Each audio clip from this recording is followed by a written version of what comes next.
ഗാന്ധിജി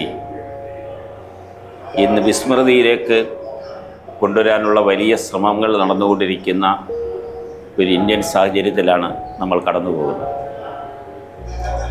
ഗാന്ധിയും ഗാന്ധിസവും ഇന്നത്തെ ഇന്ത്യൻ സാഹചര്യത്തിൽ വളരെ പ്രസക്തമായ ഒരു കാര്യമാണ്. ഗാന്ധിജി എങ്ങനെയാണ് വധിക്കപ്പെട്ടത് എന്നത് ആവർത്തിച്ച് ചർച്ച ചെയ്യപ്പെടേണ്ട ഒരു പ്രത്യേക ഘട്ടത്തിലുമാണ് നമ്മൾ നിൽക്കുന്നത്. ഗാന്ധിജിയെ വീണ്ടും പഠിക്കുകയും ഗാന്ധിജിയുടെ അവസാന നാളുകളെ സംബന്ധിച്ച് സമഗ്രമായ ഒരു അന്വേഷണത്തിലൂടെ ഇത്തരത്തിലൊരു എക്സിബിഷൻ നടത്താൻ കഴിയുന്നു എന്നുള്ളത് ഇതിൻ്റെ സംഘാടകരെ സംബന്ധിച്ചിടത്തോളം ഏറെ അഭിമാനിക്കാവുന്ന ഒരു കാര്യം തന്നെയാണ്. ഞാൻ പത്തനംതിട്ട ജില്ലയിലെ ഇലന്തൂർ എന്ന ഗ്രാമത്തിൽ ജനിച്ചു വളർന്ന ഒരാളാണ്.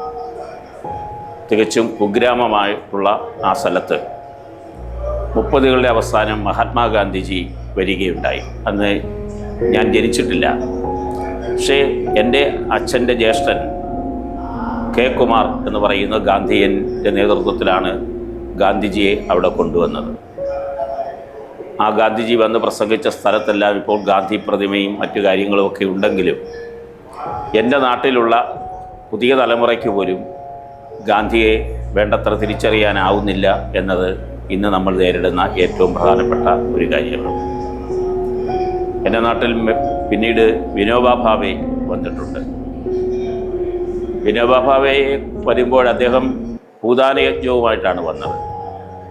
ആ സമയത്ത് കേരളത്തിലെ ആദ്യത്തെ കമ്മ്യൂണിസ്റ്റ് ഗവൺമെൻറ് ഭൂപരിഷ്കരണം നടപ്പാക്കാനുള്ള നിയമനിർമ്മാണങ്ങൾ ഏർപ്പെട്ടിരിക്കുന്ന ഘട്ടത്തിലാണ് അതിനെ യഥാർത്ഥത്തിൽ തകർക്കുക എന്ന ലക്ഷ്യത്തോടെയാണ് വിനോബാ ഭാവെ വന്നത് എന്ന് വിശ്വസിക്കുന്ന ഒരാളാണ് ഞാൻ.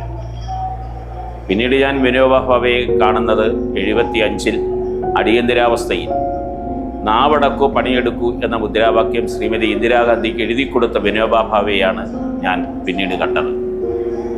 എന്നാൽ ഗാന്ധിയെ ആ നിലയിലല്ല അന്നും ഇന്നും നമ്മുടെ രാജ്യത്തെ സ്വാതന്ത്ര്യം അർഹിക്കുന്നവർ, ജനാധിപത്യം സംരക്ഷിക്കണമെന്ന് ആഗ്രഹിക്കുന്നവർ ഇന്നും കാണുന്നത്.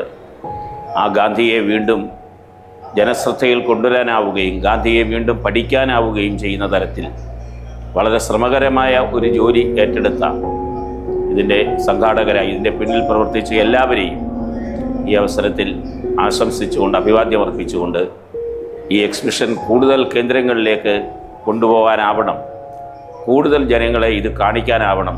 ആ നിലയിലുള്ള ഒരു കൂട്ടായ പരിശ്രമത്തിൽ ഞാനും ഇനിയുള്ള ദിവസങ്ങളിൽ ആ ഉദ്യമത്തിൽ പങ്കാളിയാവും എന്നീ അവസരത്തിൽ ഉറപ്പു നൽകിക്കൊണ്ട് ഞാൻ എല്ലാവിധ ആശംസകളും നേരുന്നു.